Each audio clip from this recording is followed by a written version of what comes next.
warahmatullahi wabarakatuh. Alhamdulillah, alhamdulillahilladzi hadana lihaza wa ma kunna linahtadiya laula an hadanallah.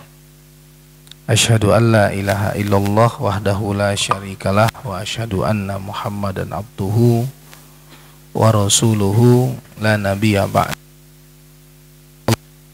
Fasalli wa sallim wa barik ala nabiyyina wa rasulina Muhammadin wa ala alihi wa sahbihi wa sallim ajmain. Ya, ibu-ibu dan seluruh pengurus majelis taklim Masjid Jami Bintaro Jaya, alhamdulillah kita panjatkan kehadirat Allah Subhanahu wa taala, rasa syukur kita yang sedalam-dalamnya atas semua nikmat anugerah yang diberikan oleh Allah kepada kita. Salawat beriring salam mudah-mudahan senantiasa tercurahkan kepada junjungan kita, Nabi kita Muhammad sallallahu alaihi wasallam beserta istri, keluarga dan sahabat beliau.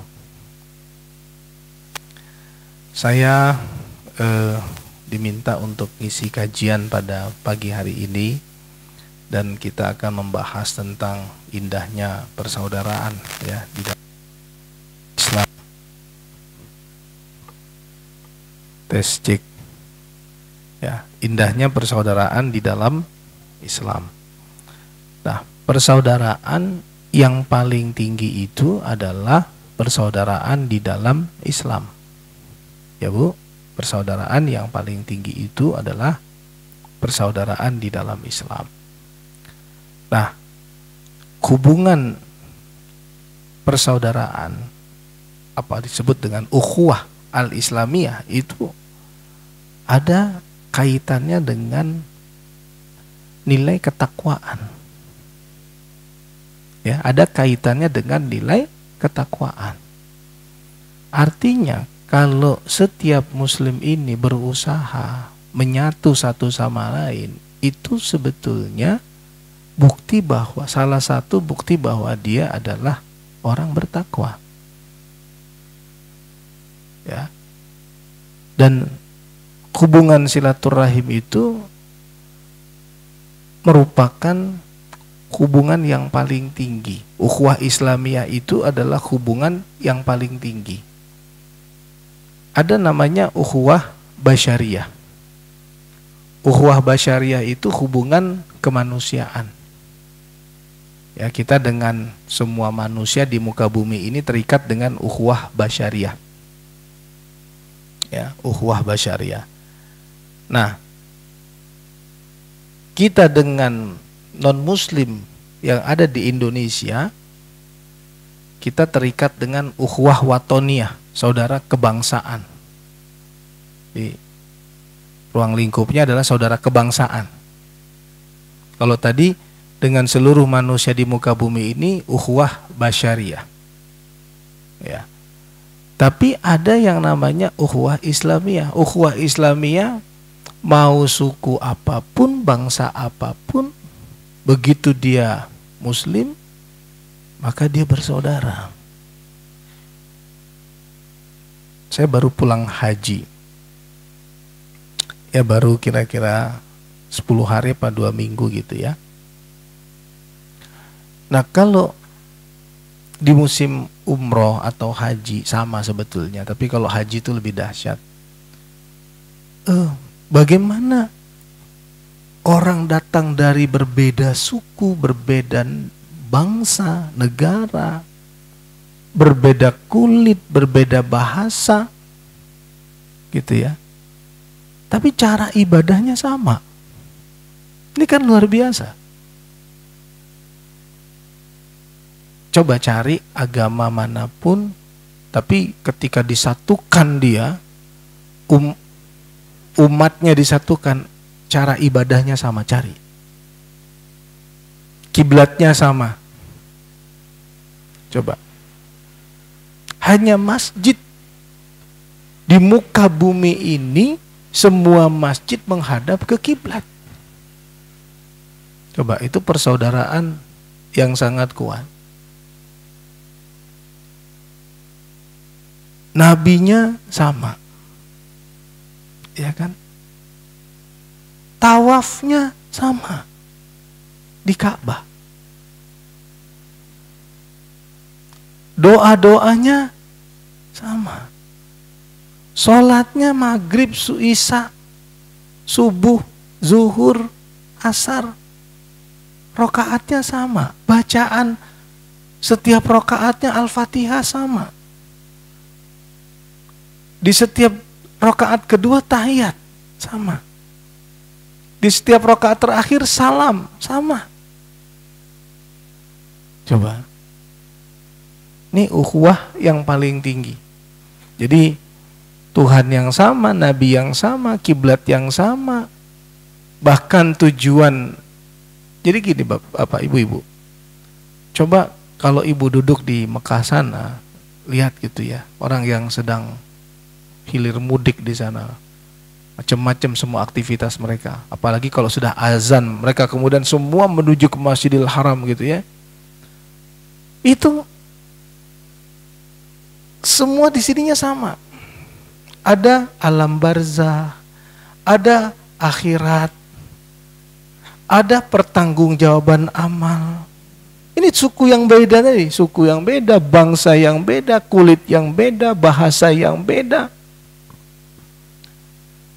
Semuanya punya gambaran di sini dan di sini. Di sininya keyakinan, di sininya tafakur. Ya, semuanya punya tujuan yang sama, akhirat. Nah, la ilaha illallah Muhammad Rasulullah, itu komitmen ketauhidannya sama. Nah, bayangkan, kita kalau bicara perbandingan agama, cari yang agama ketika manusia dikumpulkan cara ibadahnya sama, doanya, bacaannya sama. Coba ibu kalau ke Afrika, ya kan, gak usah asik, masuk aja ke masjid, sholat di masjid. Orang Afrika ke Indonesia, dia sholat saja di masjid. Gak ada yang beda, tata cara sholatnya gak beda. Orang Afrika pergi haji ya ke Mekah, orang Indonesia pergi haji ke Mekah, orang Eropa pergi haji ke Mekah, Jepang, Korea ke Mekah pergi haji. Gak ada yang beda. Meninggal disolatin di mana saja. Artinya ini kekuatan ajaran tauhid mengikat penganutnya jadi bersaudara. Mengikat penganutnya jadi bersaudara. Makanya persaudaraan di muka bumi ini yang paling tinggi itu adalah persaudaraan di dalam Islam. Ya. Ada perintah Rasulullah SAW, afsus salam bainakum wasilul raham wa at'imut ta'am. Ya, apa itu? Ucapkan salam di antara kamu, jalin silaturahim, berilah makan fakir miskin. Coba itu. Semua ibadah, Bu, semua ibadah itu menghubungkan dua. Yang pertama adalah hablum minallah, yang kedua adalah hablum minan nas. Semua ibadah. Salat, iya salat. Salat itu hablum minallah. Salat itu hablum minallah. Tapi salam, assalamualaikum warahmatullah, itu adalah bahwa yang salat harus membawa misi keselamatan, misi kedamaian, hablum minan nas. Zakat perintah Allah, tapi manfaat zakat hablum minan nas. Puasa ibadah kita kepada Allah, tapi nilai-nilai puasa untuk hablum minan nas. Haji panggilan Allah. Haji itu panggilan Allah, makanya labbaik Allahumma labbaik, labbaik la syarika laka labbaik, innal hamda wan ni'mata laka wal mulk la syarika lak. Panggilan Allah. Haji itu panggilan Allah. Tapi manfaat haji itu untuk apa? Untuk hablum minan nas. Apa buktinya? Apa buktinya? Ibu pergi haji, pergi umroh, sampai mikot, gak boleh pakai pakaian kecuali hanya pakaian ihram. Kenapa? Pakaian ihram itu pakaian sederhana. Bapak-bapak pakai pakaian sederhana. Kenapa? Karena pakaiannya itu melambangkan jati dirinya yang sesungguhnya sebagai seorang hamba. Nih, ada polisi, ada tentara, ada kiai, ada dokter, ada profesor, ada artis, ada pejabat, ada menteri, ya, ada dosen. Begitu di mikot, sudah harus berihram semua. Artinya apa? Bahwa pakaian ihram, ya, bahwa pakaian ihram, ini kalau ibu ada yang mau umroh nanti ini bagus nih dengar ceramah ini nih, disimak. Bahwa pakaian ihram itu melambangkan jati diri kita yang sesungguhnya, bahwa pakaian ihram itu melambangkan kesederhanaan, bahwa pakaian ihram itu melambangkan kesucian niat kita, bahwa pakaian ihram itu melambangkan ketulusan kita, bahwa pakaian ihram itu menempatkan kita sebagai seorang hamba. Jadi kalau udah sama di mata Allah, apa yang mau disombongkan? Nah, hablum minan nas lagi. Maka semua rangkaian ibadah haji. Nah, puncaknya apa? Arafah. Arafah itu hablum minallah. Arafah itu hablum minallah. Kenapa? Karena Arafah itu terkait dengan, ya, Allah bangga di hadapan para malaikatnya. Wahai malaikat, para malaikat, lihat hambaku datang kepadaku dalam keadaan lelah, dalam keadaan kusut, dalam keadaan berdebu. Saksikan oleh kalian, aku ampuni dosa-dosa mereka, aku maafkan kesalahan mereka, aku ijabah doa-doa mereka. Itu hari Allah banggakan para jemaah haji di hadapan para malaikatnya. Maka pada hari itu semua jemaah wukuf di Arafah membangun hubungannya kembali dengan Allah. Maka ada istilah man arafah faqad arafa rabbah, faman arafa rabbah faqad arafa nafsah. Yang mengenal dirinya, mengenal Tuhannya, mengenal Tuhannya, mengenal dirinya. Kenal sama diri kita, bahwa kita dengan segala keterbatasan ini akhirnya kita kenal dengan yang menciptakan kita. Kita kenal dengan Allah yang menciptakan sepenuhnya, maka kita mengenal diri kita dengan segala keterbatasan kita. Itu yang disebut dengan Arafah. Panjang tuh kalau saya jabarkan. Nah, tapi Mina itu hablum minan nas. Kenapa? Filosofi pemaknaan Mina itu adalah kurban. Makanya Nabi Ibrahim itu melempar setan. Karena apa? Setan ingin mengganggu hubungan ayah dengan anak. Nah, ketika Nabi Ismail akan disembelih sebagaimana perintah Allah, dalam digantilah Nabi Ismail oleh Allah dengan kibas. Nah, kibas untuk apa? Kurban. Kurban untuk apa? Manusia. Hablum minan nas.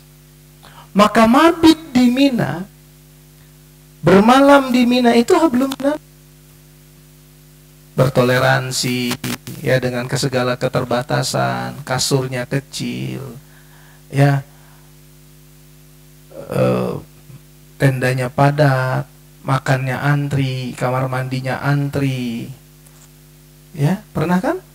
Ya, kamar mandi antri, makan antri, tidurnya dilangkahin orang karena keterbatasan, tidurnya sempit, bagian kepala ada bantal kecil, bagian kaki barang yang kita bawa, tidurnya merucut, nggak bisa sebebasnya. Kalau ibu di rumah nggak pernah antri, ibu ini orang kaya, orang hebat, ada istri pejabat, ada istri pengusaha, ada istri orang besar, di rumah tidur seenaknya, makan seenaknya. Tapi orang istri pejabat, istri orang besar tadi, begitu dia masuk dunia dia harus belajar hidup. Nah, itu apa? Hablum minan nas. Maka di Ali Imran 112, Bu, Allah katakan alaihimudhillah aynama thukifu illa bihablim minallah wa hablim minan nas. Manusia itu ditimpa kehinaan di mana saja mereka berada kecuali dengan hablum minallah dan hablum minan nas. Jadi dua hubungan. Yang pertama adalah hablum minallah, yang kedua adalah hablum minan nas. Nah, hablum minan nas ini ya, yang paling tinggi itu adalah ukhuwah Islamiyah, persaudaraan di dalam Islam. Ya, persaudaraan di dalam Islam. Nah, kalau ibu-ibu buka, ya, ibu buka surat Ali Imran ayat 102. Ya, surat Ali Imran ayat 102.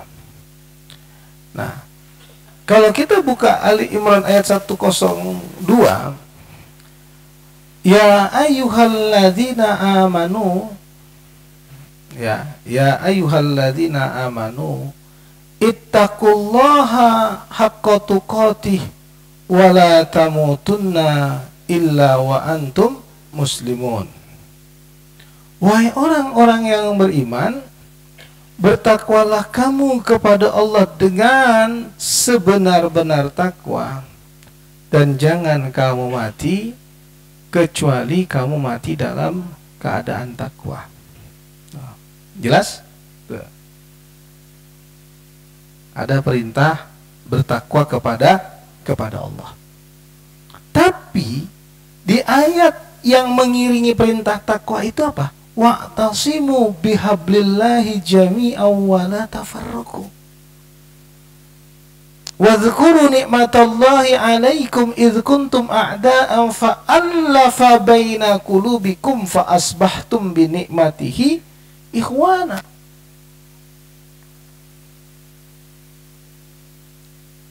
Berpegang teguh kamu kepada tali Allah.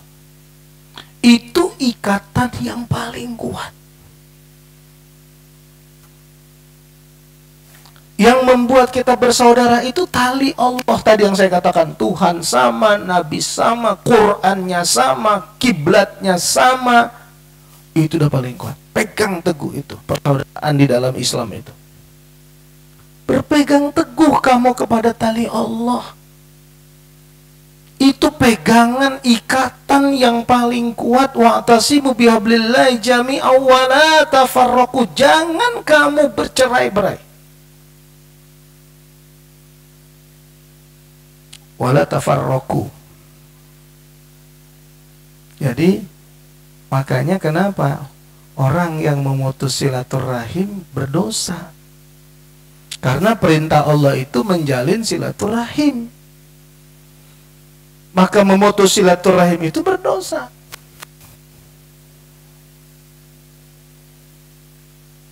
Karena perintah Allah itu menjalin silaturahim. Wa'tasimu bihablillahi jami'an wa la tafarraqu. Jangan kamu bercerai-berai, kata Allah. Jadi kalau orientasi hidupnya beda, cerai-berai. Ini umat Islam, harusnya orientasi hidupnya akhirat. Maka ibadah karena Allah. Dari ibadah karena itu dapat keberkahan rezeki dan lain-lain. Itu boleh. Tapi kalau yang satu orientasinya popularitas, yang satu orientasinya adalah kekayaan, yang satu orientasinya kedudukan, yang satu orientasinya kehormatan, pantas kita bercerai-berai.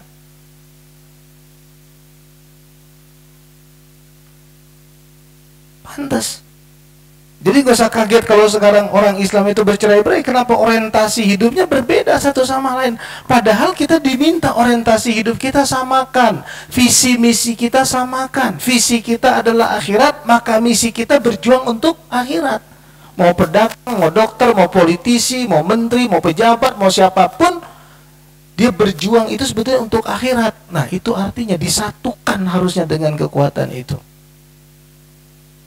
Sehingga semua aktivitas kita punya nilai ibadah. Nah, wa'tasimu bihablillahi jami'an wa la tafarraqu. Maka perintah Allah, wadhkuru ni'matallahi 'alaikum idh kuntum a'da'an fa'allafa baina qulubikum fa asbahtum bi ni'mati ikhwana. Banyak mengingat nikmat Allah, nikmat iman, nikmat Islam, yang dengan nikmat itu kamu disatukan, padahal dulu kamu bercerai-berai, padahal dulu kamu bermusuhan. Dulu kita bermusuhan, maksudnya bercerai-berai. Kita disatukan dengan Islam. Nah, coba ibu perhatikan, perintah tak diiringi dengan perintah bersaudara. Jadi kalau ada orang yang ibadahnya bagus, maksudnya dahsyat, sholat, puasanya, zikirnya, baca Qur'annya, tapi rahim, bahkan mungkin mengerikan, memutuskan silaturahim, dia belum bertakwa. Dia belum bertakwa. Maka tumbuhkan rasa cinta bersaudara. Al-Maidah ayat 2. Di dalam Al-Maidah ayat 2,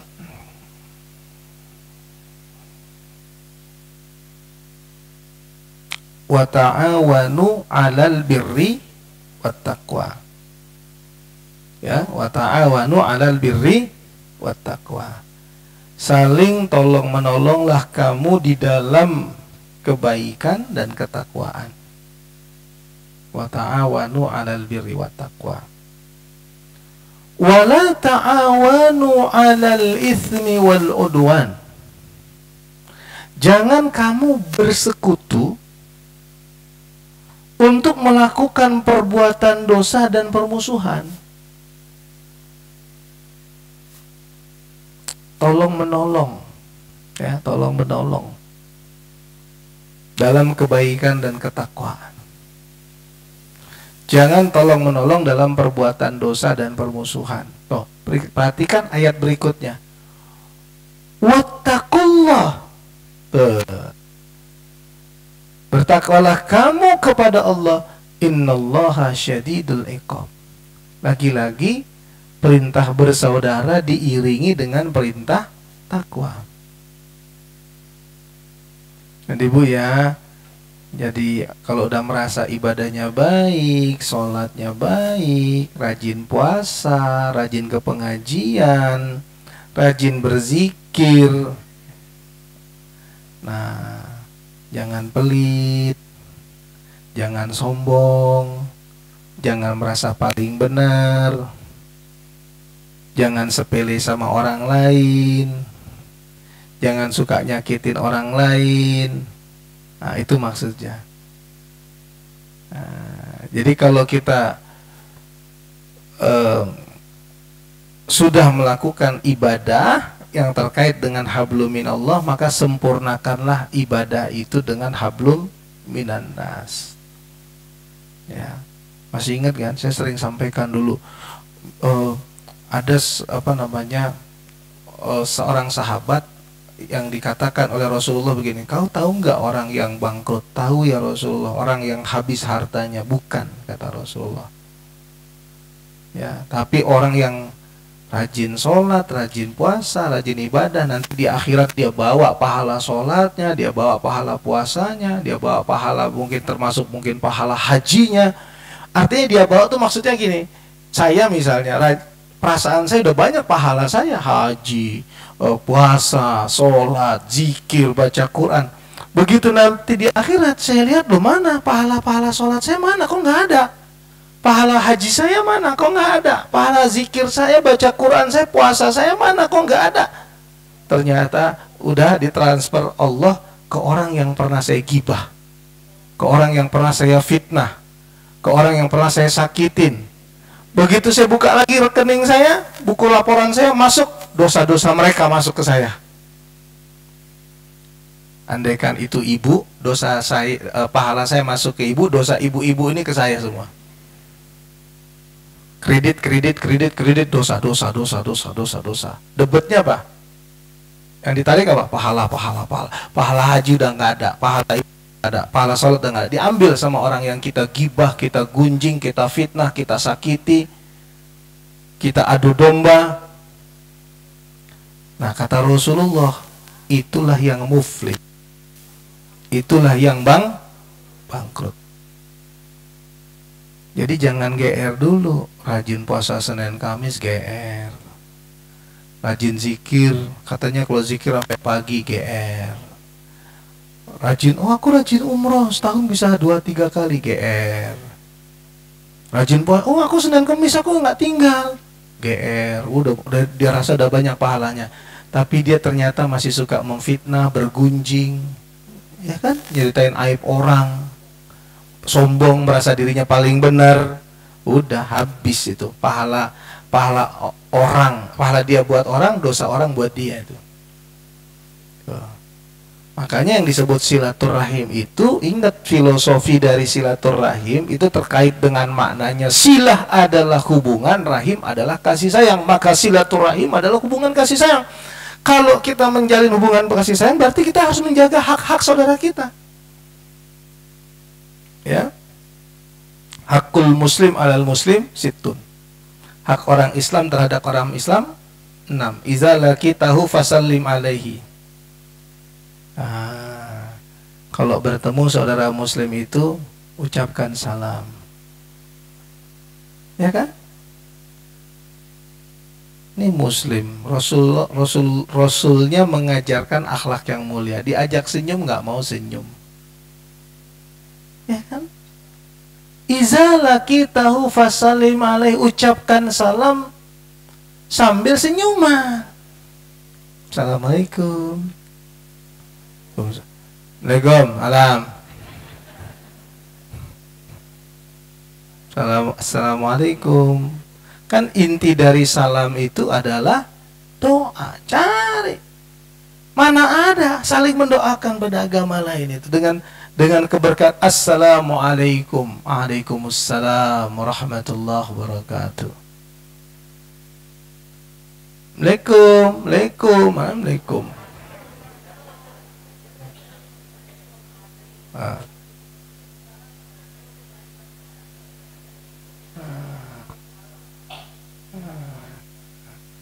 Assalamualaikum gitu. Waalaikumsalam warahmatullahi wabarakatuh. Andai kan mengucapkan selamat pagi kan bahasa Indonesia, Ustadz, bagus. Ya kita diajarkan assalamualaikum warahmatullah. Terus kadang-kadang selamat pagi juga nggak selamat pagi, nggak pagi. Oh, pagi. Siang. Kayak orang bego. Selamat pagi, gitu. Selamat siang. Saya ketemu sama orang. Sore Pak, sore. Saya mikir, kok sore ya? Selamat sore, gitu. Tapi yang bagus sudah nggak ada assalamualaikum. Afsus salam bainakum. Ya, ucapkan salam di antara kamu. Hakul muslim ala muslim situn. Iza laqitahu fasallim alaihi wa idza da'aka fa'ajibhu. Kalau dia mengundang kamu, datang, kata Rasul. Kalau diundang, datang. Kalau nggak diundang, jangan datang. Jangan sampai jadi tamu yang tidak diundang. Tapi kalau diundang, berarti dia memilih kita untuk datang. Kalau nggak diundang, jangan sakit hati. Maklum COVID. Ya, undangan terbatas. Ya, kalau nggak diundang, jangan sampai datang. Tapi kalau nggak diundang, boleh nanya aja. Aku nggak diundang ya. Nah, gitu. Kalau diundang, berarti orang itu sudah menghargai kita, memprioritaskan kita. Penuhi undangannya. Nah, kenapa memenuhi undangan wajib diantaranya? Kenapa? Dia udah masak untuk 100 porsi. Ya kan? Effortnya gede. Yang datang 50 orang hanya untuk 50 porsi. Yang 50 porsi kasihan. Nah, jangan nggak diundang datang. Dia masak untuk 50 porsi, yang datang 70 porsi. Yang 20 porsi nggak makan. Yang nggak diundang udah makan duluan. Yang diundang nggak makan. Nah, gitu. Iza da'aka fa'ajibhu wa izastan sohaka fansohu. Kalau dia minta nasihat, nasihati, jangan pelit sama nasihat. Mbak, aku banyak masalah, Mbak. Gimana ya, Mbak? Bukan sampean aja banyak masalah, aku lebih banyak.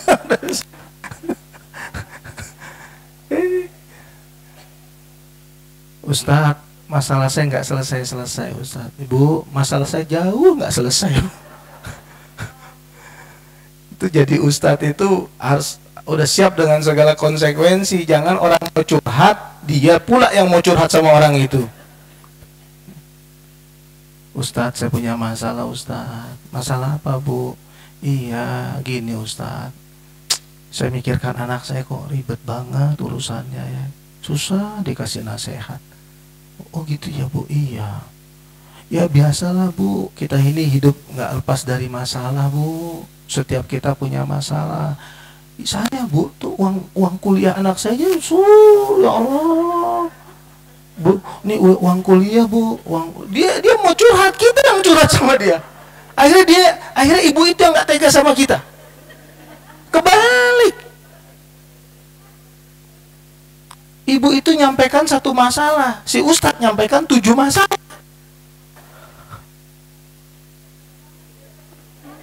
Begitu keluar, yang harusnya si ibu yang bahagia, nih si ibu kok aku jadi sedih lihat si Ustadz.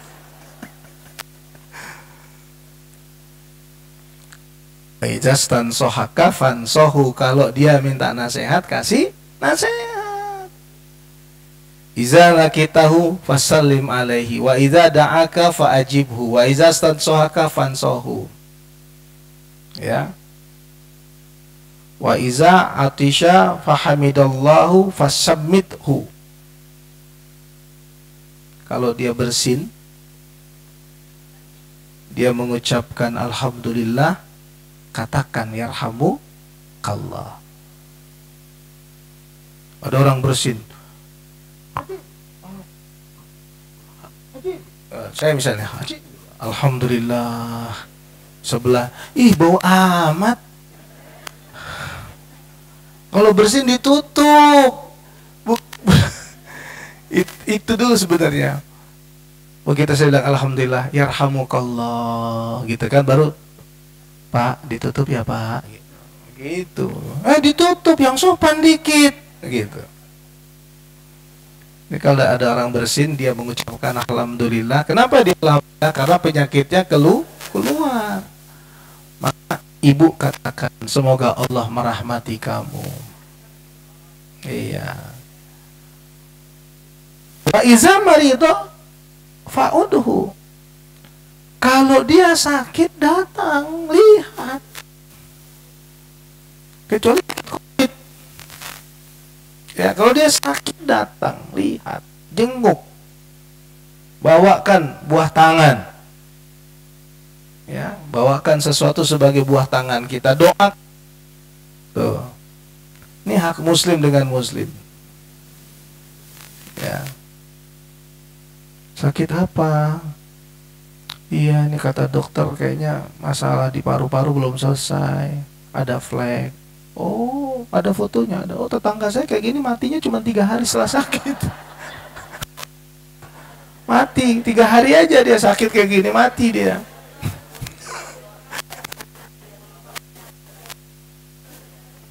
Senengin, Bu. Kalau lagi bertemu dengan orang sakit itu nggak usah cerita mati-mati. Bu, tadi katanya mau datang jam 10, kok agak-agak jam 3 datang ke rumah sakit, liatin saya. Iya, saya tadi lihat tetangga atuh meninggal, terus udah dikuburin, ngeri-ngeri jeng meninggalnya jeng.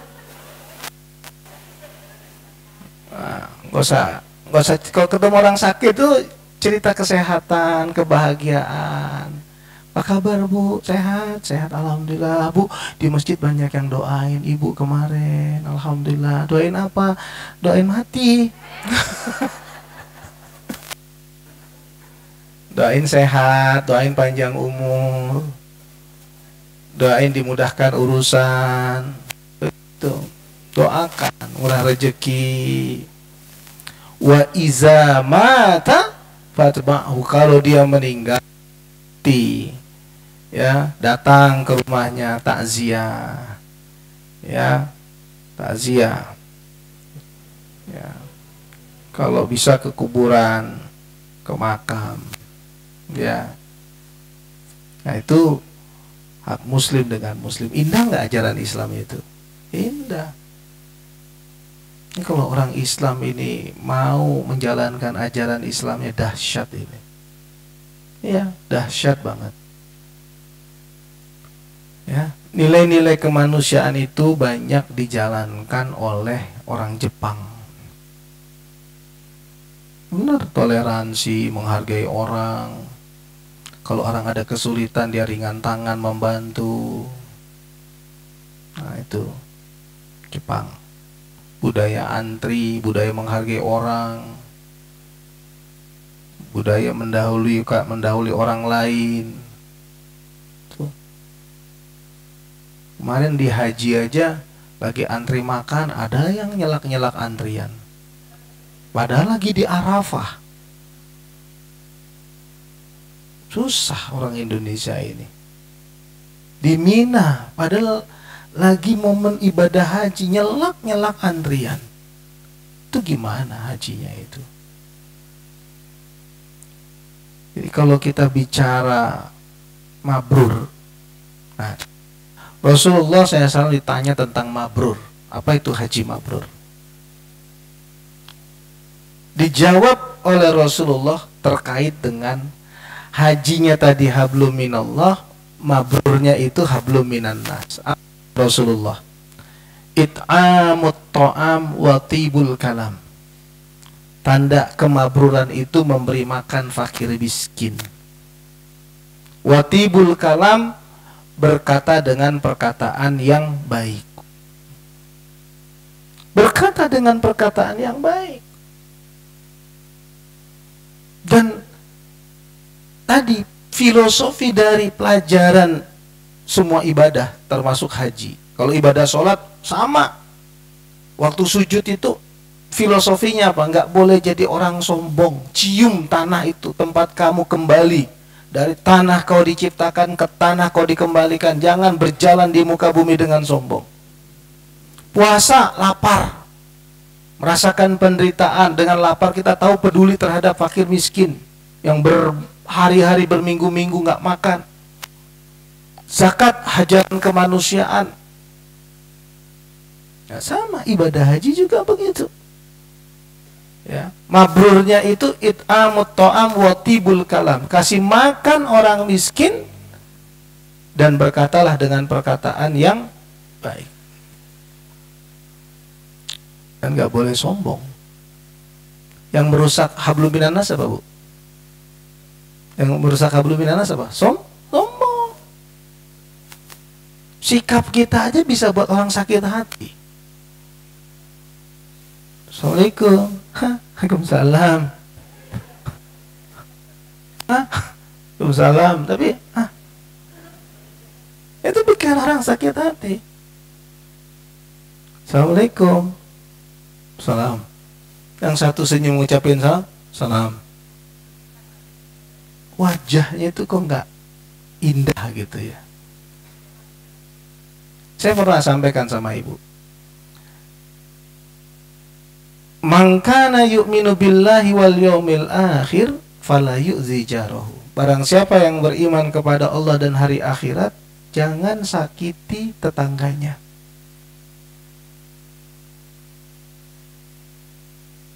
ibu nyetel TV kuat-kuat, tetangga sebelah nggak bisa tidur, anak cucu rame datang ketawa-ketawa sampai tengah malam, tetangga depan nggak bisa tidur, ya.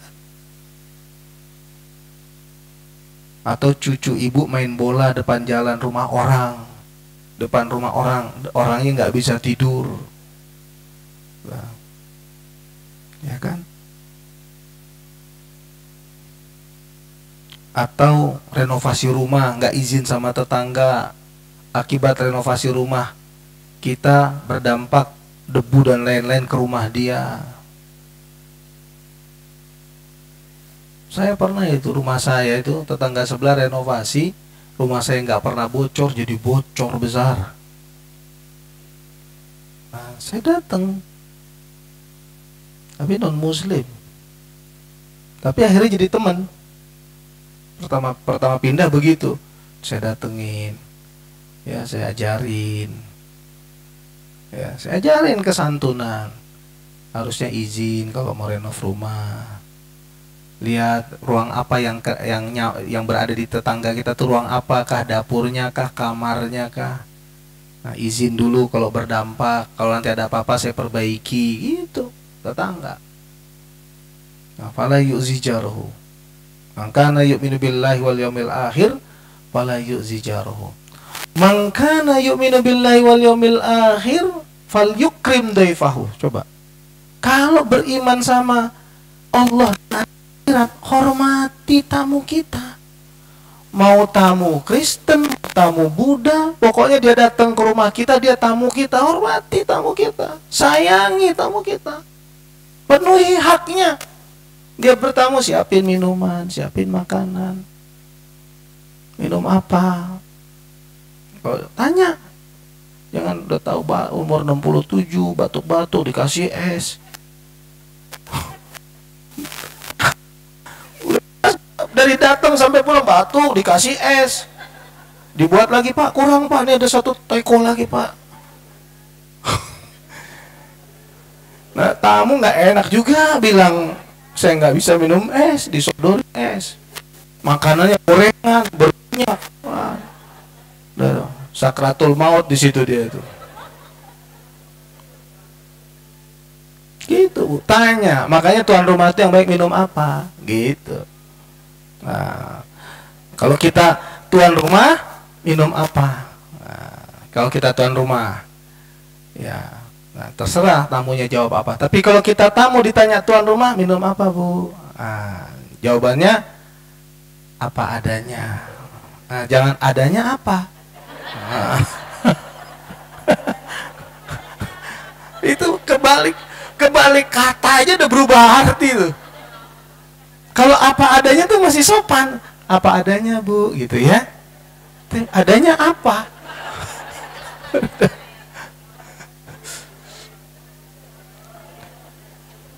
Saya punya sahabat Ibu. Saya kemarin bertamu ke rumah sahabat. Sahabat. Deket banget lah. Udah kayak saudara saya. Minum apa Ustaz? Minum apa Ustaz? Ya apa adanya lah, saya bilang. Ada teh kata dia, air putih, teh, sirup, kopi, gitu.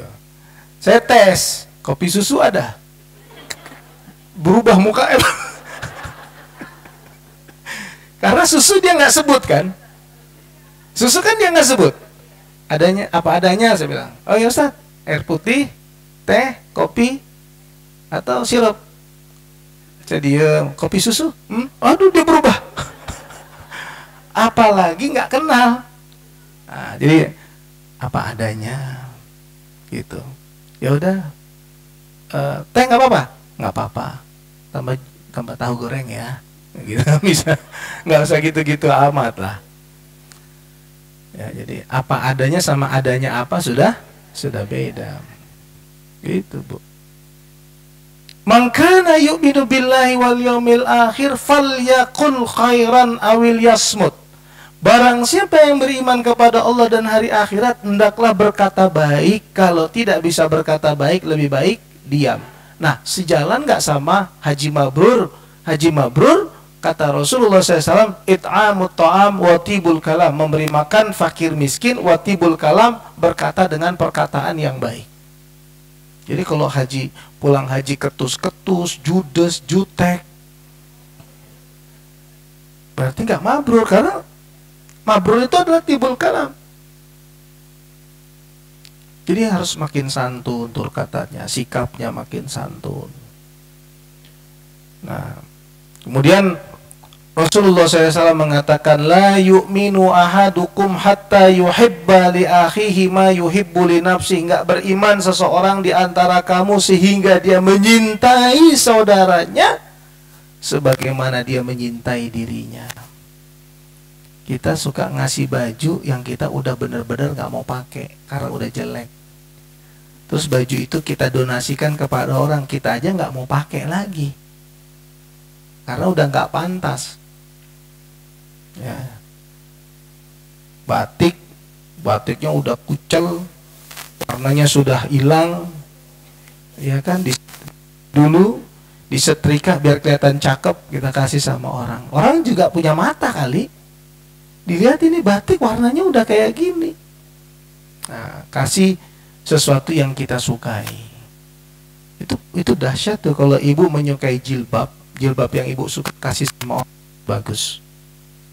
Ya, makanan yang udah di kulkas udah lama, ada 4 hari, kasih tetangga aja deh itu yang itu. Sekarang kalau kita digituin sama tetangga juga kita nggak mau. Iya, yang harusnya menjalin hubungan silaturahim ini malah merusak silaturahim. Saya nggak tahu ya, pernah orang ngirim saya kue kik, apa dia nggak tahu kue itu apa lama di kulkas, saya nggak ngerti. Tapi begitu saya buka, baru sampai saya buka, udah jamur. Udah jamur. Kalau yang berminyak itu udah bau tengik. Kacang misalnya, udah bau tengik. Jadi kalau kita mau ngasih makanan tuh rasain dulu bu, setidaknya dicium aromanya. Nah, kalau bisa memberi yang baru gitu ya. La yu'minu ahadukum hatta yuhibba li akhihi ma yuhibbu li nafsihi. Enggak beriman seseorang di antara kamu sehingga menyintai saudaranya sebagaimana dia cinta kepada dirinya sendiri. Kemudian Rasulullah katakan, khairun nasi anfa'uhum linnas. Sebaik-baik manusia adalah orang yang bermanfaat buat orang lain. Sekarang pertanyaannya, kebaikan itu ada 2. Kebaikan untuk diri kita dan kebaikan untuk orang lain. Ya, semua kebaikan yang kita lakukan untuk diri kita baik, bagus. Tapi pertanyaannya, kebaikan apa yang sudah kita lakukan untuk orang lain? Karena kalau untuk diri kita belum sempurna, harus ada kebaikan bukan untuk orang lain. Kebaikan apa yang belum kita lakukan untuk orang lain dan akan kita lakukan untuk orang lain. Dan kalau kita lakukan kebaikan untuk orang lain, kita bahagia. Imunitas mental kita naik, pun kita naik, kita bahagia.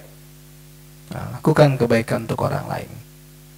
Nah, ini semua ya adalah husnul khuluq. Itu yang barusan saya sampaikan itu bu, adalah menggambarkan betapa mulianya akhlak kita bu. Betapa indahnya akhlak kita itu. Itu disebut dengan husnul khuluq. Nah kalau seneng ribut, seneng bertengkar, seneng berdebat, seneng nyakitin orang, seneng lihat orang lain pecah, hubungan orang lain pecah, itu su'ul khuluq. Itu akhlak yang jelek itu. Nah, Rasulullah SAW mengatakan, innama bu'istu liutammima makarimal akhlak. Aku diutus untuk menyempurnakan akhlak. Maka salah satu akhlak muslim itu bersaudara, menyayangi, menyintai, peduli. Coba buka surat Al-Hujurat. Surat berapa Al-Hujurat? Berapa? 49. Ya, 49. Ya. Kita lihat ayat 11. Ya. A'udzu billahi minasyaitonir rajim. Bismillahirrahmanirrahim. Ya ayyuhalladzina amanu la yaskhar qaumun min qaumin asa ayyakunu khairam minhum wala nisa'un min nisa'in asa ayyakunna khairam minhunna wala talmizu anfusakum, ya, wala talmizu anfusakum wala tanabazu bil alqab bi'sal ismul fusuqu ba'dal iman wa man lam yatub fa ulaika humudz zalimun. Hai orang yang beriman, janganlah sekumpulan laki-laki merendahkan yang lainnya, boleh jadi yang ditertawakan lebih baik dari mereka, dan jangan pula sekumpulan perempuan merendahkan kumpulan lainnya, boleh jadi yang direndahkan itu lebih baik. Janganlah suka mencela dirimu sendiri, dan jangan memanggil dengan gelaran mengandung ejekan. Seburuk-buruk panggilan adalah panggilan yang buruk sesudah iman, yaitu fasik. Dan barang siapa yang tidak bertobat, maka mereka itu adalah orang-orang yang zalim. Ya, itu ayat 11 ya. Nah, kemudian ayat 12. Ya ayyuhalladzina amanu jtanibu katsiran minaz-zann inna ba'daz zanni ithmun wa la tajassasu wa la yaghtab ba'dukum ba'da ayuhibbu ahadukum ayyakula lahma akhihi maitan fakarihtumuh wattaqullah innallaha tawwabur rahim. Hai orang-orang yang beriman, jauhilah kebanyakan prasangka buruk, curiga, karena dari sebagian prasangka itu dosa. Prasangka buruk itu dosa. Dan jangan kamu mencari keburukan orang lain, jangan kamu bergunjing satu sama lain. Adakah seorang di antara kamu yang suka memakan daging saudaranya yang sudah mati? Tuh kira-kira gambarannya itu sama dengan makan daging saudara kita yang sudah mati. Maka tentu kamu merasa jijik kepadanya, dan bertakwalah kepada Allah, sungguh Allah Maha Penerima taubat lagi Maha Penyayang. Ayat 13. Ya ayuhan nas, inna khalaqnakum min dzakarin wa untha wa ja'alnakum syu'uban wa qabaila lita'arafu inna akramakum indallahi atqakum innallaha alimun khabir. Wahai manusia, sesungguhnya kami menciptakan kamu dari seorang laki-laki dan seorang perempuan, dan menjadikan kamu berbangsa-bangsa, bersuku-suku, supaya kamu saling kenal mengenal. Sesungguhnya orang yang paling mulia di antara kamu di sisi Allah adalah orang yang paling bertakwa. Sesungguhnya Allah Maha mengetahui lagi Maha mengenal. Tuh, Bu. Itu ayat-ayat yang menggambarkan tentang bagaimana kita itu diingatkan dalam membangun hubungan kemanusiaan itu tidak boleh menyakiti, saling membenci, saling mengejek, saling membuli, ya, dengan memanggil dengan panggilan yang jelek, tidak boleh bergunjing, ya, tidak boleh berprasangka buruk, ya, tidak boleh mengolok-olok. Itu kan, coba kalau ibu-ibu lihat sekarang berita-berita remaja mukul remaja, ya, atau satu orang membunuh orang yang lain, itu kan gara-gara diejek, gara-gara bergunjing, gara-gara difitnah dan seterusnya. Itu jadi sumber kejahatan, ya, menyebabkan timbulnya kejahatan yang lain itu, ya. Nah, jadi kembali lagi bahwa kalau itu terjadi pada kita, yang sebagaimana dijelaskan oleh Allah di surat Al-Hujurat ayat 11 ayat 12, berarti kita tidak memiliki akhlak yang baik. Ya, akhlak yang baik. Makanya di ayat 13 Allah katakan, ya ayyuhan nas inna khalaqnakum min dzakarin wa untha wa ja'alnakum syu'uban wa qabaila lita'arafu. Nah, manusia itu untuk saling mengenal satu sama lain. Kemudian Allah katakan, inna akramakum indallahi atqakum, yang paling mulia di antara kamu yang paling bertakwa. Nah, Akhlak yang baik ini husnul khuluq yujabut tahabuk wa tawafuk. Apa itu? Akhlak yang baik itu melahirkan rasa cinta, saling menyintai, saling menyayangi. Benar nggak? Coba, akhlak yang baik itu menyedihkan sesama muslim itu saling menyintai, saling menyayangi. Apa sakit yang dirasakan? Jadi gini, kata Rasulullah dalam satu hadisnya, perumpamaan muslim dengan muslim di dalam kasih sayang mereka, cinta mereka seperti anggota tubuh.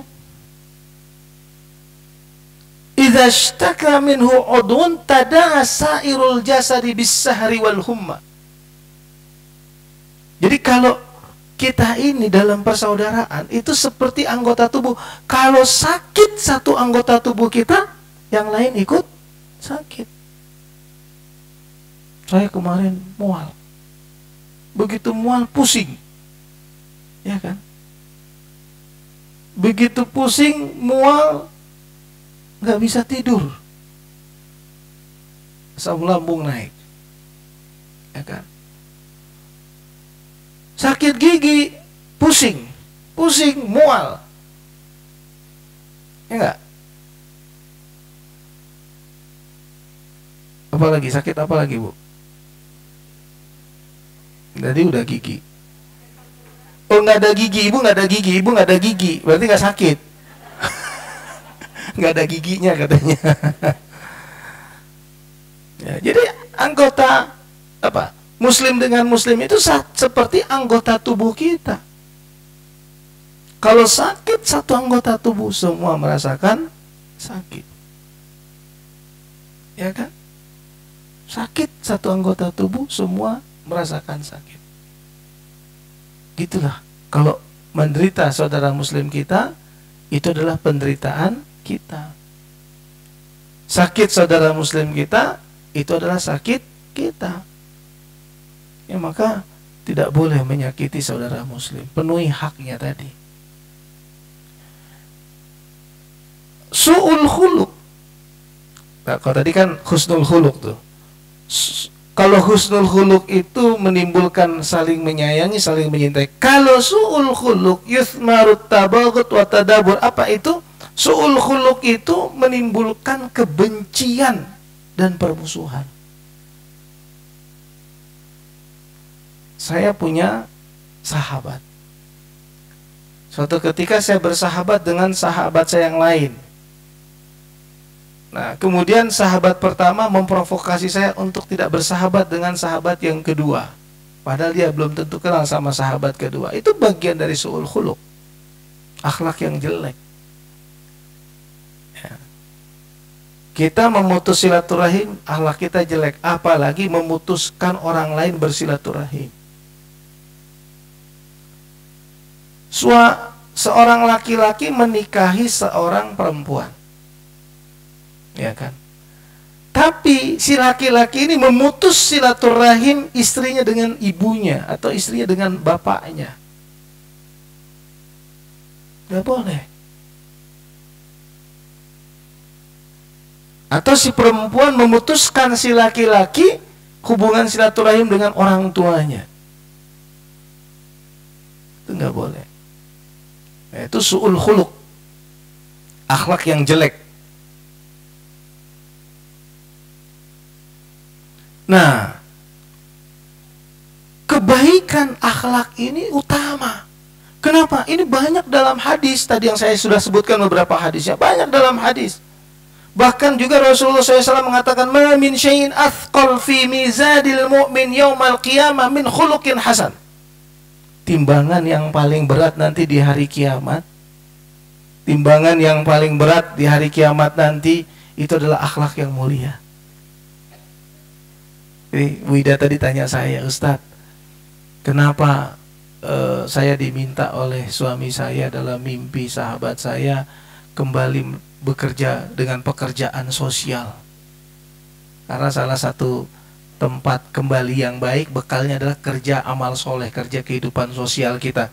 Ini dia salah satu hadis juga mengatakan bahwa nanti timbangan yang paling berat di hari kiamat salah satunya adalah ya, ma min syai'in athqal, sesuatu yang paling berat timbangan pada hari kiamat itu nanti adalah husnul khuluq, akhlak yang mulia.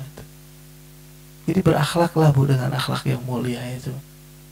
Ya, berakhlak dengan akhlak mulia. Ya, tadi salah satunya kalau nggak bisa berkata baik, lebih baik diam. Kan ada tuh orang kalau ngomong nyakitin, kalau ngomong nyelekit, kalau ngomong melukai perasaan orang lain. Nah, udah buat dia lebih baik diam aja deh. Kalau mau ngomong yang baik-baik, ya, kalau ngomong itu yang memuliakan orang lain, yang membahagiakan orang lain, yang bikin seneng orang lain. Ibu kalau ngomongnya berharga, ya, ibu nih, ini kan mahal ya Bu. Ini mahal.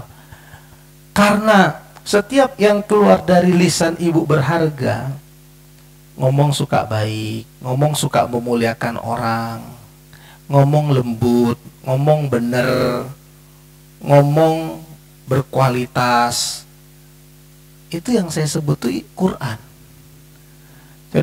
Coba kalau nanti ibu buka Al-Quran, itu ada namanya kaulan karimah, ucapan yang mulia atau memuliakan orang lain. Kaulan ma'rufa, ucapan yang benar. Di Quran ini semua. Kaulan sadida, ucapan yang baik dan benar.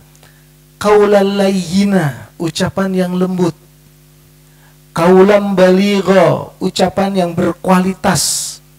Kaulan maisuro, ucapan yang mudah difahami. Coba kalau ibu bertutur kata, kalimat-kalimat yang keluar gampang difahami, kalimat yang keluar lembut ya, lembut itu. Misalnya gini, ibu, jadilah ahli surga Bu. Mau nggak jadi ahli surga? Mau Ustaz, gitu ya. Mau Ustaz. Maka jadilah orang soleh, ya kan? Insya Allah ibu jadi ahli surga. Ya itu kan lembut tuh. Neraka, sesat. Bener gak? Isinya bener gak? Bener. Tapi cara nyampaikannya merasa paling bener.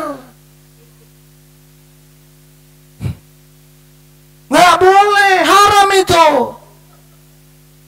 Sesat ibu. Neraka. Nyakitin gak? Walaupun benar, tapi metode nyampaikannya menyakitkan orang lain. Perasaan ahli kok jadi panitia surga ya gak? Ucapan yang lembut itu nggak diajarkan Rasulullah Bu. Kalau ibadah itu sebaiknya apa yang diajarkan oleh Rasulullah. Bidah.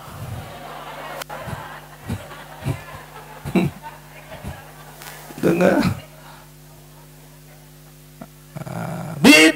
Bid'ah itu. Jadi seakan-akan satu buku hadis itu isinya membid'ahkan orang semua, karena ceramahnya nggak pernah lepas dari tanpa bid'ah. Padahal buku hadis itu semuanya tentang akhlak, kehidupan Rasul, bukan membid'ahkan orang lain. Gitu. Jadi kalau dakwah itu ucapannya memuliakan orang, kaulan karimah, ucapannya mudah dicerna, kaulan maisuro, ucapannya lembut, kaulan layyina, ucapannya berkualitas, kaulan baligha, ya, ucapannya benar, kaulan ma'rufa, ucapannya baik, kaulan sadida. Ngomong juga enak. Nah kalau ibu kayak gitu, terus ibu diem, ibu ditunggu orang. Duh, ibu ini mau ngomong apa ya? Ya Allah Bu, ngomong dong, dalam hati orang. Karena kalau ibu ini ngomong, semua yang keluar dari mulutnya itu bernilai, berharga. Tapi kan ada, ih orang ini gak bisa diem. Kapan sih orang ini diem? Karena kalau ngomong nyakitin, memfitnah, bergunjing, membuli. Maksud saya. Nah, ibu yang pertama itu. Jadi kalau ibu diem gitu, banyak yang nunggu nih. Aduh, ibu ini kau nggak ngomong ya. Aduh Bu, ngomong ke Bu, dalam hati orang. Duh, kalau ibu ngomong tuh berharga banget loh Bu. Duh, dalam hati, kapan nih orang ini ngomong ini? Ditunggu ngomongnya. Tapi Tapi kalau yang banyak bacot itu, kapan orang tutup mulut? Nah, ibu pelajari itu di Quran itu. Jadi yang saya sebut apa nanti ibu keywordnya apa, keyword apa, kunci, kata kuncinya apa kalau ibu mau cari di Google itu, perkataan di dalam Al-Quran. Ibu pelajari itu tuh dahsyat ya, perkataan. Oh iya, baik, tanya aja. Belum selesai ya, nanti cari Bu di rumah perkataan dalam Al-Quran.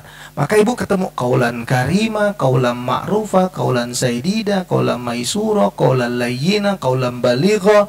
Nah, berkatalah dalam perkataan-perkataan tersebut. Di luar itu lebih baik diam, karena silent is golden. Diam itu adalah emas bagi yang banyak bacot. Tapi kalau yang kalimat-kalimatnya indah, dia wajib bicara. Ya, wajib bicara. Kenapa? Karena yang keluar adalah mutiara hikmah semua. Itu sementara, nanti kita sambung lagi tahun depan. Bulan depan. Baik, terima kasih Ustadz. Mudah-mudahan bisa kita ada kesempatan untuk lanjut kembali ya Ustadz. Baik ibu-ibu, kita masuk untuk ke seksi berikutnya, tanya jawab. Mungkin ada ibu yang mau bertanya, kami persilahkan. Oh gitu, ada lagi ibu yang mau bertanya? Ada di pojok. Baik, sebentar ya ibu.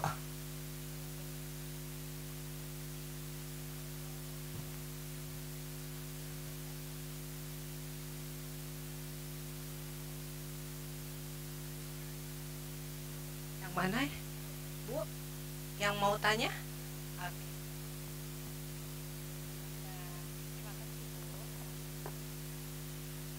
Assalamualaikum Ustadz. Bagaimana kita bisa menjaga untuk istiqomah untuk menjalankan tadi hablum minallah dan hablum minanas. Makasih Ustadz. Assalamualaikum warahmatullahi wabarakatuh.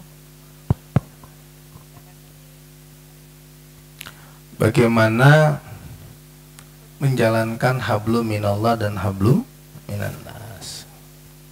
Kan kalau hablum minallah itu membangun harmonisasi kita kepada Allah. Sholat itu hablum minallah, zikir itu hablum minallah, puasa itu puasa hablum minallah, haji itu hablum minallah, umrah itu hablum minallah.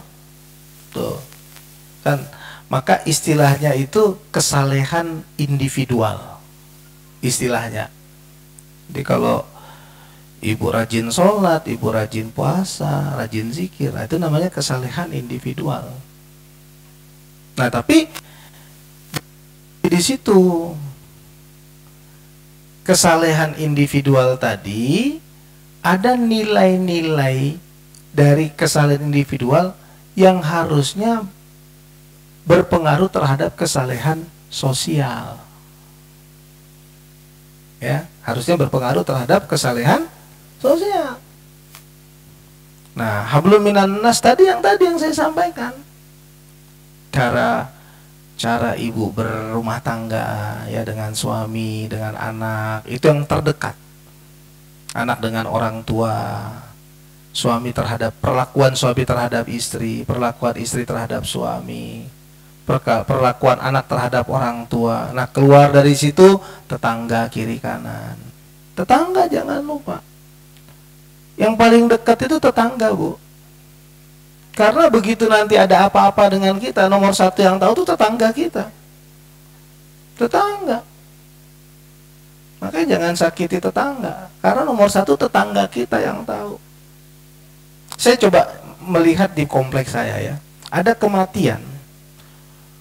Yang pertama bergerak cepat itu mendirikan tenda, nyiapkan kertas kuning, itu semua tetangga. Bukan saudara kandung masih di mana-mana. Yang nyiapin kasur untuk jenazah itu tetangga. Maka benar Rasulullah bilang, ya, tanda beriman kepada Allah dan hari akhirat, jangan sakiti tetangga. Karena tetangga itu salah satu saudara terdekat kita itu. Nah, tetangga itu ada muslim, ada non muslim. Ya, hormati mereka, hak-hak mereka itu. Perlakukan yang muslim sebagai muslim, yang non muslim sebagai non muslim. Saya punya sahabat ya, dalam konteks bermuamalah. Sahabat saya itu Nasrani, Kristen. Sahabat kecil sampai hari ini. Dari kecil sampai hari ini. Nah, jadi kalau kecil dulu di Medan tuh teman main sungai. Di belakang Istana Maimun tuh dulu ada sungai, itu Sungai Deli tuh tempat main. Kita main berenang di situ. Zaman dulu masih airnya jernih. Kan langsung dari gunung Deli Tua tuh main di situ. Wah, jernih main berenang. Terus tahun 74 saya berangkat ke Jakarta. Sampai tahun 88 saya pulang dari kantor, saya ke Medan, ketemu lagi. Tapi setiap 2-3 tahun saya liburan ke Medan. Jadi selalu ketemu sama dia ini, sahabat saya ini, seorang Kristen Nasrani. Nah, jadi sampai hari ini sikap saya nggak berubah sama dia, dan sikap dia nggak berubah sama saya. Ya, itu pertemanan itu. Pertemanan. Dan dia tahu kalau sampai detik ini saya nggak pernah mengucapkan selamat Natal, karena nggak penting buat dia. Yang paling penting perhatian saya kepadanya, itu yang dia harga, yang dia respon.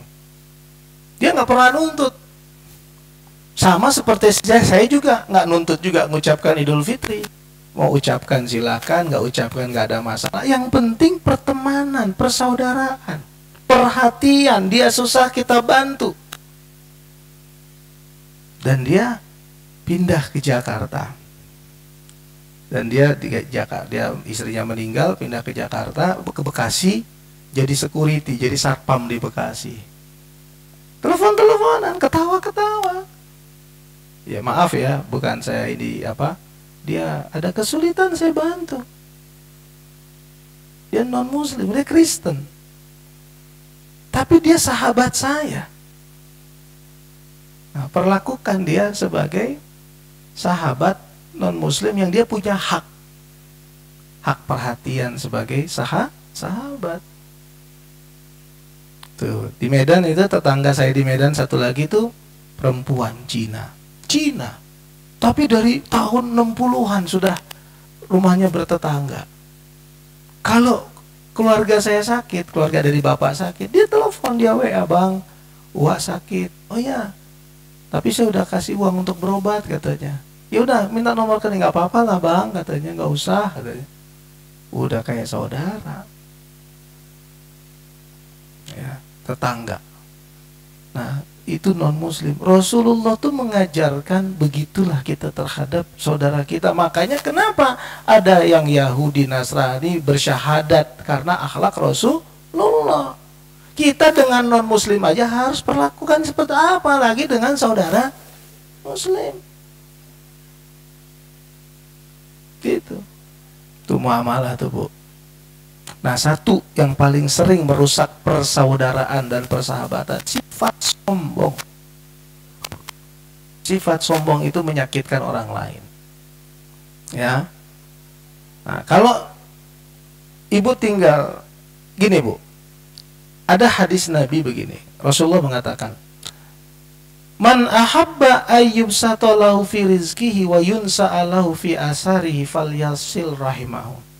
Barang siapa yang mau diluaskan rezekinya, dipanjangkan umurnya, silaturahim.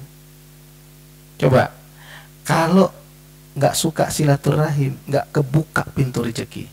Karena kan dengan silaturahim itu, aku ada jual ini, anak kamu katanya mau cari kerja ya, anakku butuh punya slot pekerjaan nih, kalau anak kamu mau melamar.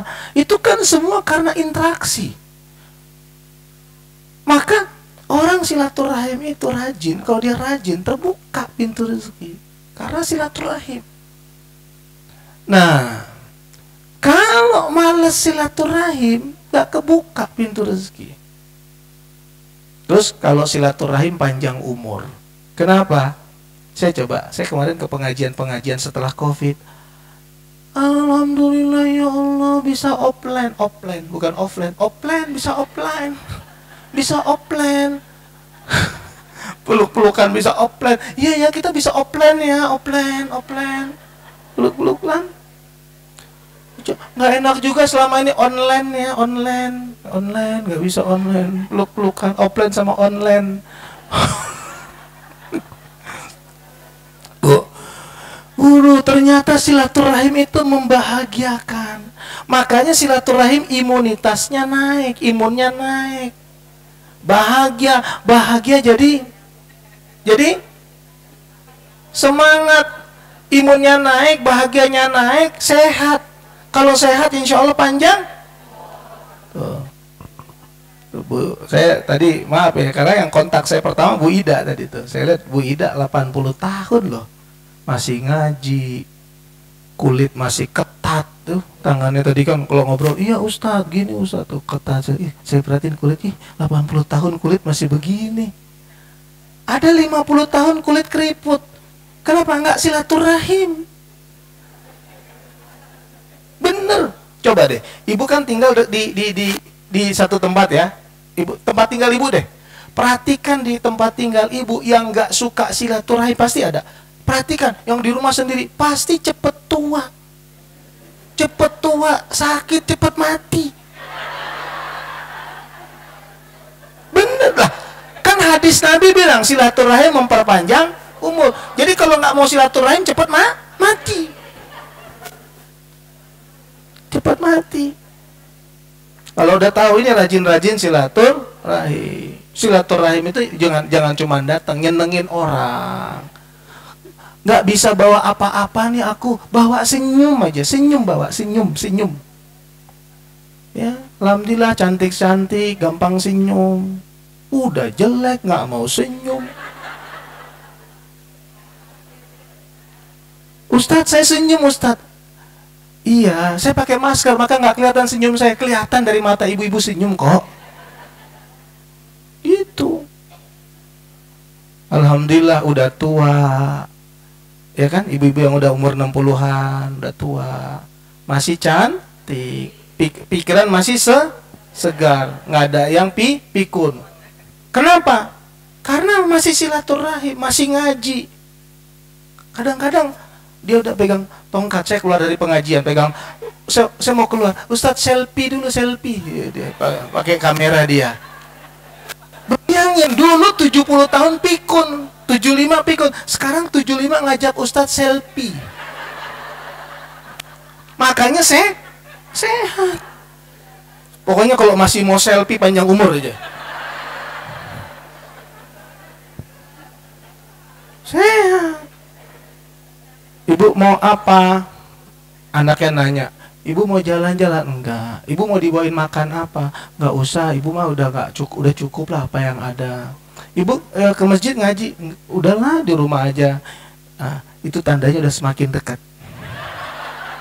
Kalau udah punya tidak banyak kemauan, nggak mau ini, nggak mau itu, nggak mau ini, nggak mau itu, itu berarti Israel udah di depan pintu gerbang itu. Loh iya dong, udah nggak punya kemauan. Nah, kalau kayak ibu nih masih, subhanallah mau ngaji, ya kan? Mau duren. Udah keren, bukan?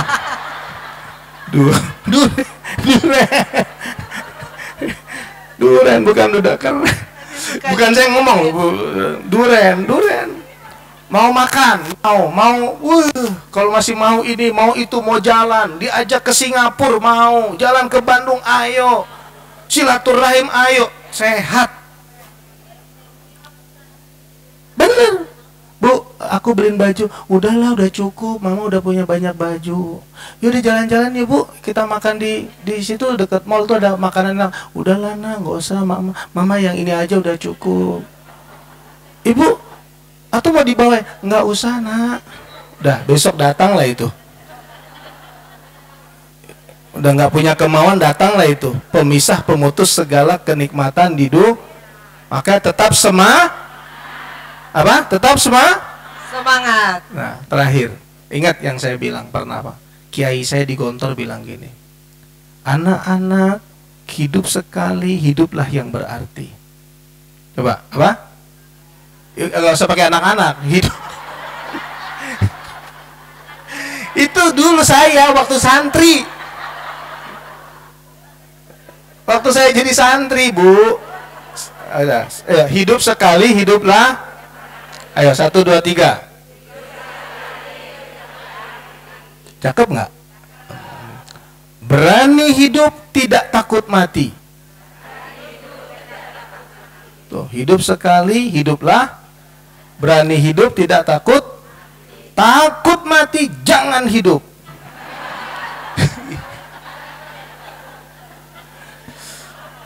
Nah, takut mati, jangan. Tuh, hidup sekali, hiduplah yang berarti. Berani hidup, tidak takut mati. Takut mati. Coba, yang ketiga. Takut mati, jangan hidup. Ayo. Jangan hidup. Ini kan gelora ya, semangat ya. Takut mati, jangan hidup. Semangat, semangat. Jangan terjebak dalam usia tua, Bu. Ya, hidup sekali, hiduplah yang berarti. Hidup. Berani hidup, tidak takut mati. Berani hidup, tidak takut mati. Giniin tangannya. Walaupun kulit udah keriput ya.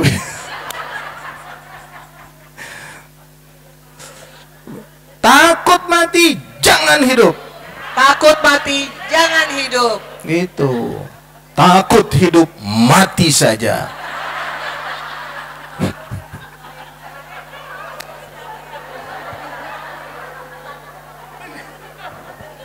Itu kiai saya, Bu, bilang. Jadi dulu di Gontor itu dihembuskan itu sama kiai. Nah, hidup sekali, hiduplah yang berarti. Berani hidup, tidak takut mati. Takut mati, jangan hidup. Takut hidup, mati saja. Jadi kalau nggak mau silaturahim, mati saja. Mau silaturahim? Harus mau. Biar biar panjang, walaupun keriput tetap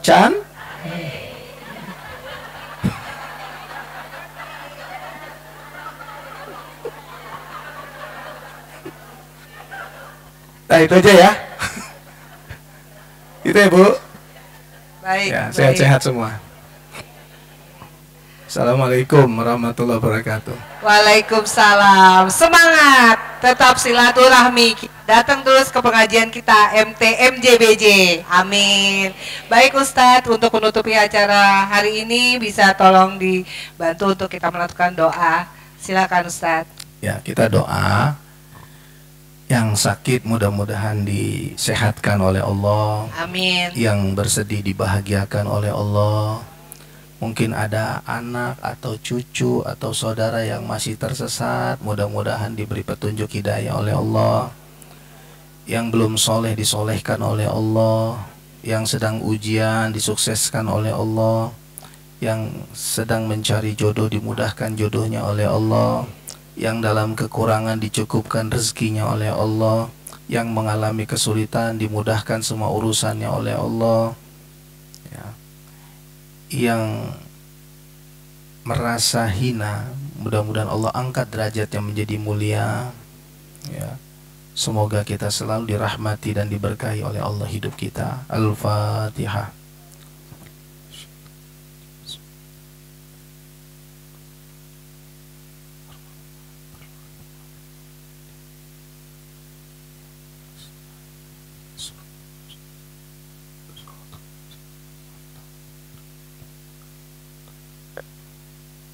Amin ya Allah ya Rahman ya Rahim. Amin ya mujibas sa'ilin.